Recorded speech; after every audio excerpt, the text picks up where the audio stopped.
শোন, তোরা মিষ্টি খা। হ্যাঁ সে তো খাবোই, কিন্তু তুই বলেছিলি তোর ঘরে আজ সিগারেট খাবে। হ্যাঁ সব হবে, একটু অপেক্ষা কর। আরে আমার আঁকিটা কোথায় গেল? এই দেখ তো এই টেবিলের উপর আছে কিনা। আমি নতুন পাঞ্জাবিটা পড়ার সময় মনে হয় বলেছিলাম। না না তো এখানে নেই। তাহলে কোথায় গেল? দেখ তুই, নীল, সঞ্জু এরা সবাই আমার বন্ধু। আজকের দিনে এমন একটা ঘটনা ঘটে যাবে ভাবতেও পারছি না। তুই একটা কাজ কর, স্কুলের মতো আমাদের সবার পকেট চেক কর। হ্যাঁ হ্যাঁ রাহুল, তুই আমাদের পকেট সার্চ কর। আমরা বন্ধুরা নিশ্চয়ই তোর আংটি চুরি করবো না। না এটা ঠিক নয়। আমি গরিব হতে পারি, তোদেরকে এর আগেও সিগারেট খেতে বারণ করেছি, আজকেও বারণ করবো, কিন্তু তাহলে আমি তোর আংটি নেব? আর বন্ধুদের মধ্যে পকেট সার্চ করার দরকার কি? হ্যাঁ সেটা ঠিক, মুখে বললেই তো যথেষ্ট। ওকে ফ্রেন্ডস, তাহলে একটা সিগারেট হোক। না আমি আমি এ দলে নেই, আমাকে একটু তাড়াতাড়ি বাড়িও যেতে হবে। সেদিন স্যার সেদিন বললেন, তোরা শুনিস না কেন? সিগারেট, বিড়ি, গুটখা, খৈনি থেকে মানুষের ক্যান্সার পর্যন্ত হতে পারে, মারাও যেতে পারে। আমি চললাম। দেখলি কেমন পকেট সার্চের নাম শুনে পালালো। বেটা খেতে পায় না, আবার বড় বড় জ্ঞান দিচ্ছে। চল মিষ্টি খাওয়া যাক।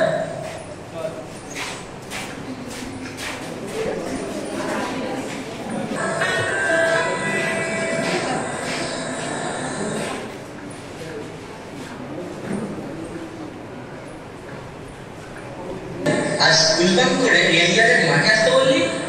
শোন, কাল সব গিফট আর টাকা মিলিয়ে 5,000 টাকা পেয়েছি। আজ আর স্কুলে যেতে ইচ্ছে হচ্ছে না। আর 100 টাকা দিয়ে বাবার নাম করে একটা সিগারেটের প্যাকেট কিনেছি, ওটা সব ব্যবহার করি। ওয়াও ওয়েট ইয়ার, চল যাই। আচ্ছা তারপর?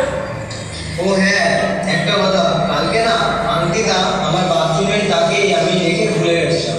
খামোখা রাজকে সন্দেহ করেছিলাম, তাই এখান থেকে ওর বাড়িতে যাবো। যতই হোক বন্ধু তো, আর আমাদের ভালোই চাই বলেই সিগারেটটা খেতে বারণ করে। ওর কাছে ক্ষমা চাই। আরে ছাড় ইয়ার, সিগারেটটা বার কর। আরে দেখ, বলতে বলতে রাজ আসছে, স্কুল ড্রেস পরে এখন। আরে রাজ, আই এম সরি ফ্রেন্ড, আমি তোর বাড়ি যেতাম। কালকে আংটিটা আমার বাথরুমেই ছিল, তুই স্কুল ড্রেস পরে স্কুলে যাসনি? বাবা খুব অসুস্থ, কাল রাত থেকে বাড়িতে খাবার নেই। বাবা খুব মিষ্টি খেতে চাইছিল, তাই তো জন্মদিনের পার্টিতে যে মিষ্টি পেয়েছিলাম পকেটে নিয়েছিলাম। যখন সবাই পকেট সার্চ করার কথা বললো, তাই ভয় হলো যদি খারাপ ভাবিস।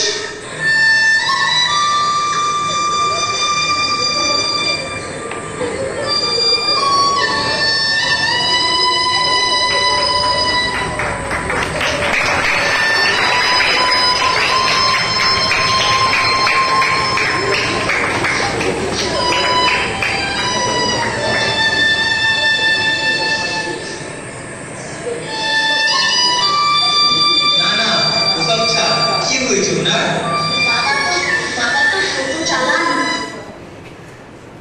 একা কষ্ট করে সংসার চালায় ওই সামান্য রোজগারে। কিন্তু আমার বাবা খুব বিড়ি সিগারেট খেয়ে পয়সা নষ্ট করে। কদিন ধরে রাতে মাঝে মাঝে জ্বর আসছে, খুব কাশছে। টোটো নিয়ে তো দুদিন বেরোতেই পারেনি। আর তাই আজ স্কুল ড্রেস পরে বাবাকে নিয়ে ডাক্তারের কাছে যাবো ভেবেছিলাম ডাক্তার দেখিয়ে স্কুলে যাবো। তো ডাক্তার কি বললেন? ডাক্তার বলছেন বিড়ি সিগারেট খেয়ে বাবার লাংস খুব খারাপ কন্ডিশন, সিওপিডি তো বলছেন।